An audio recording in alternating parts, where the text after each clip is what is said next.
All right, guys, I've been looking into Alexander Hernandez versus Michael Johnson, and I think Michael Johnson is a good underdog. The old Unk could get it done again. He pulled off a big upset in his last fight. He's 39 years old, so that's why the line is so wide. And he's currently $2.87. He's nearly a 3-1 underdog.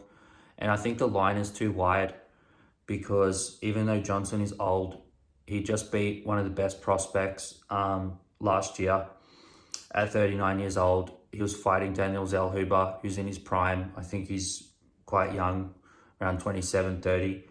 And Zellhuber's a very good striker. And Johnson showed that he's still got great speed, great timing, and great ring IQ and experience at 39 years old.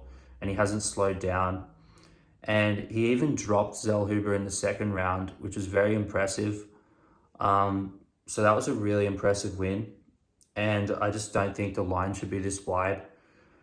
So Hernandez, watching back his last fight, I don't like how he's always backing up and circling, and he's very low volume.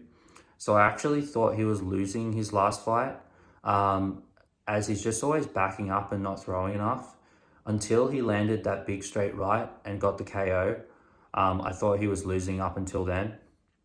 So obviously Hernandez has got a lot of power and he could land a big shot and just KO Johnson, but I don't think it's worth it at the price, just relying on him to just land a big shot, because I think Johnson's going to be winning minutes. I see Johnson being the one that's going to be pressing forward, and because he throws more volume, I think he'll be winning minutes. I also see his experience coming into it. Hernandez often just goes for the same shot. He's just trying to land his backhand. He circles around, darts in with the 1-2. Sometimes he'll dart in and throw a head kick instead of the 1-2, trying to catch guys. But I think Johnson is going to be onto this and he'll be able to counter as Hernandez blitzes in. So yeah, I think he's a good dog. I'm also going to have a look at the fight to end by KO. Use this as like a hedge bet, because I think if Johnson loses, it's going to be him getting KO'd. And Johnson, I think, could get his own KO. So if Johnson loses by KO, we cash that, win some money back. If Johnson wins by KO, we cash that and the Johnson money line.